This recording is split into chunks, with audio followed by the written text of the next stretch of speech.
we hear again and again that because of this, we are an Islamic state. We hear again and again that because of this provision, the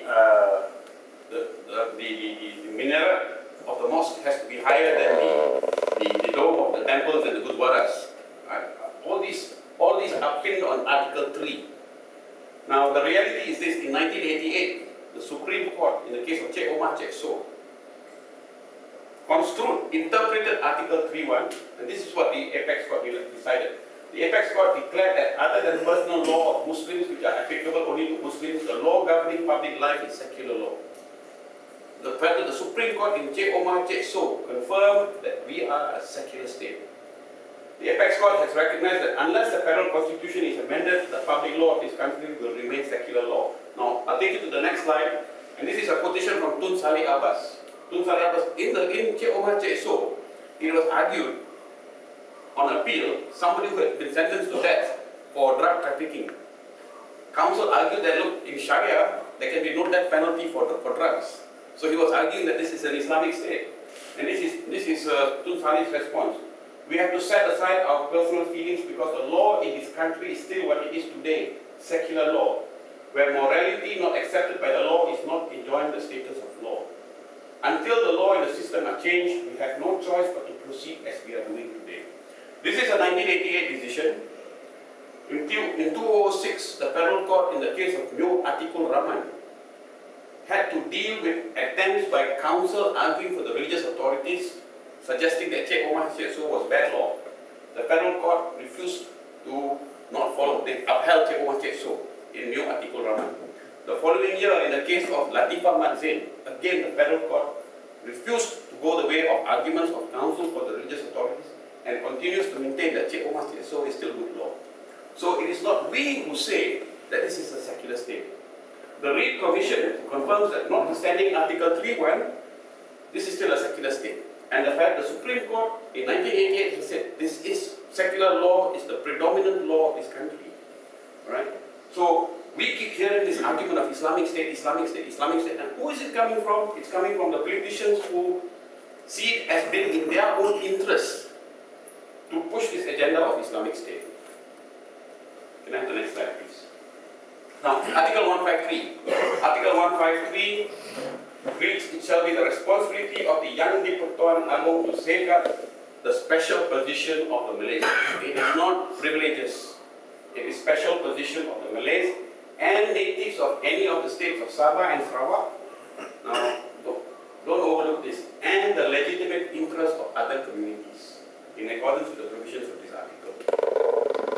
Now, if you read the rest of Article 153, you will find that the word reasonable appears 3 times, the word necessary appears twice. And we take the position that these substantiate the spirit of this article, which was that it was to help those who are in need of aid. This was not the creation of rights. Rights which last with the individual forever. And there is evidence to support this. Can we go to the next slide, please? Now, the Reid Commission interpreted special position to mean Malay land reservations, quotas in public services, quotas for business permits and licenses, and scholarships. You can see immediately it's very limited. And that is even within the language of Article 1531 itself. It's limited to these few areas of business, study, education, and land. Next slide, please. Now, during the Reid Commission hearings, this is the position taken by the Alliance Party. Please remember, the Alliance Party is the forerunner to Barisan Nasional. The Alliance commented in their feedback to the draft Constitution that 1. In an independent Malaya, all nationals should be accorded equal rights, privileges, and opportunities, and there must not be discrimination on grounds of race and creed. This was the intention of the Alliance in the run-up to the formalization of the Federal Constitution. Now, the Alliance recognized the need for special provisions being made, but reiterated the underlying principle is one of equality. And now, the second quote in red. This is by none other than the father of the current Prime Minister. This is what Dato' Abdul Razak said in September 1956. On the question of the special position of the Malays, there is added a provision for review. And we suggested 15 years after the Declaration of Independence.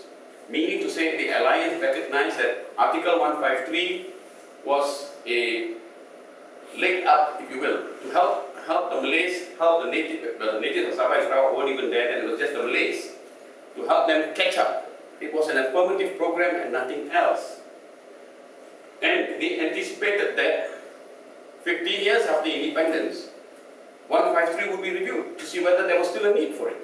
Now that in itself tells you that this cannot have been intended as a right forever and ever and ever. Alright? Now, Artikel 153 kedudukan istimewa orang Melayu dan anak negeri mana-mana antara negeri Sabah dan Sarawak dan kepentingan sah kaum-kaum lain does not translate to ketuanan Melayu. We keep hearing again and again ketuanan Melayu, and if you ask those who propound this notion, they will always turn to Article 153. But Article 153 was never intended to sustain and support this claim. Next slide, please. Now, the Reid Commission confirms, it's in there black and white, that 153 was to be reviewed 15 years after independence. That means it should have been reviewed at least by 1972. It never happened. What happened then? Post 13 May 1969, we have had almost 40 years of race-based communal politics. Let's be honest, it has enabled the political elite to entrench a divide and rule. One party contending that it would look after the interests of the major community, and the other two sub-parties supposedly looking after their community's interests. But the reality was, it was the elite politicians and their cronies enriching themselves through the systematic abuse of the NEP. We know this. We know this. We've had important institutions of state that have been plagued by problems of corruption. More importantly, because appointments to those important offices is based on race and political party patronage rather than on merit, you don't get the best persons doing the job to look into the interests of the Rakyat. The wealth of the nation has been siphoned away. Since 1974, we are an oil-producing country. But we've got something like 40% of marginalized nations across the board. It's not any one particular community. It affects the impoverishment, the denial of education opportunities, of economic opportunities. It's across the board.